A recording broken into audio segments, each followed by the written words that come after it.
Hello everyone, welcome back to my channel. आज की class में मैं आपको कराऊंगी class 10th maths chapter number 2 polynomials की एक्सरसाइज 2.2 के क्वेश्चन नंबर 1 के 4th, 5th and 6th part. चलिए स्टार्ट करते हैं। This is 4u square plus 8u। तो मुझे यहाँ पर कॉमन नजर आ रहा है 4 एंड u, क्योंकि इसके पास u1 है, इसके पास u2 है, तो एक u आ जाएगा। तो यहाँ एक u बच गया, 4 2 जा 8। So this I got. अब मैं इसको इक्वेट कर दूंगी जीरो के बराबर। ये यहाँ मल्टीप्लाई में है, यहाँ डिवाइड में जाएगा, तो ये जीरो ही हो जाएगा ऑटोमेटिकली एंड u की वैल्यू आ जाएगी -2। तो देख लीजिए, मैंने आपको बोला था कि जब आपका वेरिएबल पर हाईएस्ट डिग्री 2 है, इसका मतलब ये क्वाड्रेटिक पॉलिनोमियल है।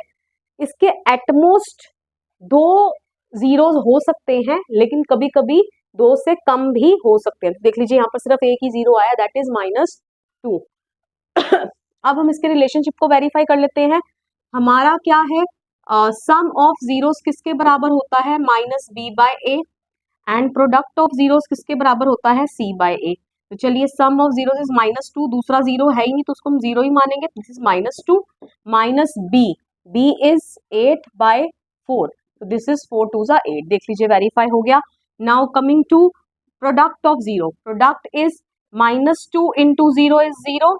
हेयर कांस्टेंट इज कांस्टेंट है ही नहीं, और एनीथिंग 4 को हम डिवाइड करेंगे जीरो से तो जीरो। ये लीजिए, वेरीफाई हो गया। तो चलिए बढ़ते हैं नेक्स्ट पार्ट की ओर। This is t² -15।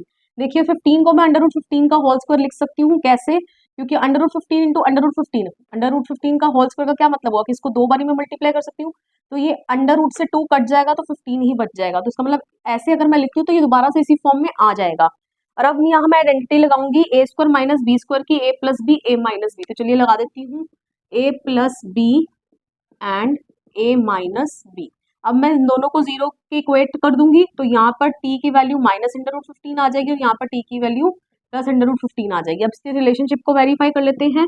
Alpha plus beta किसके बराबर होता है, -b/a के, एंड अल्फा इंटू बीटा किसके बराबर होता है, c/a के।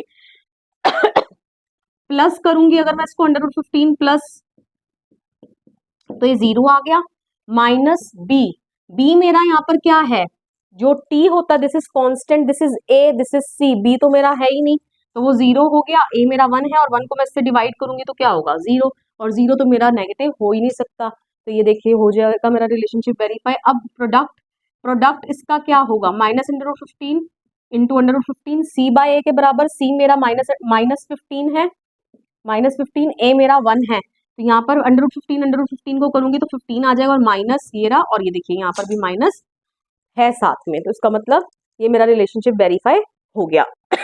चलिए moving on to the next part. Next part is 3x² - x - 4। अब आपको पहले इन दोनों को मल्टीप्लाई करना पड़ेगा। 3 4 जा 12। अब मुझे ऐसे दो नंबर सोचने हैं जिनको मल्टीप्लाई करने पे तो 12 बने, लेकिन प्लस माइनस करने पे 1 बन जाए। तो 4 3 जा ही कर लेते हैं। 4 को मैं 3 से करूंगी, 4 3 जा 12, और 4 में से मैं 3 माइनस कर दूंगी तो 1। लेकिन यहाँ मुझे, चलिए मैं अभी आप यहाँ पर आपको पहले हम लिख लेते हैं, फिर मैं आपको साइंस बता दूंगी कैसे लिखते हैं आपने। 3x² 4x 3x - 4। देखिए यहाँ मैं जगह क्यों छोड़ देती हूँ, निशान लगाने के लिए कि किसके साथ प्लस का निशान लगाऊं, किसके साथ माइनस का निशान लगाऊं। अगर देखिए मैं यहाँ पर +4 कर देती हूँ और -3 कर देती हूँ, तो यहाँ पर +1x में आंसर आएगा, लेकिन मुझे माइनस में चाहिए, तो इसलिए मुझे साइन को उल्टा पलटी करना पड़ेगा। यहाँ मेरे को माइनस में करना पड़ेगा, यहाँ मेरे को प्लस में करना पड़ेगा। तो अब मैंने यहाँ से 3x कॉमन x कॉमन निकाल लिया, तो ये बच गया 3x - 4 प्लस यहाँ कुछ कॉमन नहीं है तो 3x - 4। अब देखिए 3x - 4 की एक पेयरिंग हो गई, x + 1 की एक पेयरिंग हो गई। अब मैं इनको जीरो से इक्वेट कर दूंगी, तो 3x = 4, x = 4/3। यहाँ पर x = -1, तो ये मेरे 2 जीरो आ गए।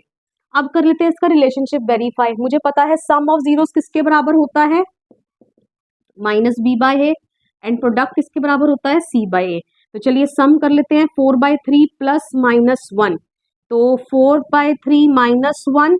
तो अब देखिए यहाँ पर 3 एलसीएम आ जाएगा।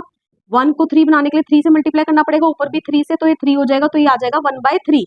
और अब यहाँ देख लेते हैं -b/a, -b is -1, a is 3, तो देख लीजिए ये भी 1/3 आ जाएगा। तो देख लीजिए ये भी 1/3, ये भी 1/3 हो गया मेरा रिलेशनशिप वेरीफाई।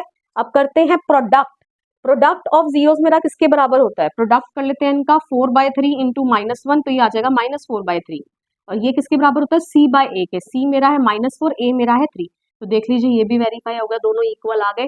तो आई होप सो आपको ये वीडियो पसंद आया होगा और आपको समझ आ गया होगा ये तीनों ही पार्ट, कोई कंफ्यूजन नहीं रही होगी। अगर कुछ भी डाउट है तो मुझे कमेंट करके पूछ लीजिएगा, मेरे वीडियो को लाइक कर दीजिएगा, शेयर कर दीजिएगा, सब्सक्राइब कर दीजिएगा चैनल को, और मुझे कमेंट करके जरूर बताइएगा वीडियो आपको कैसा लगा।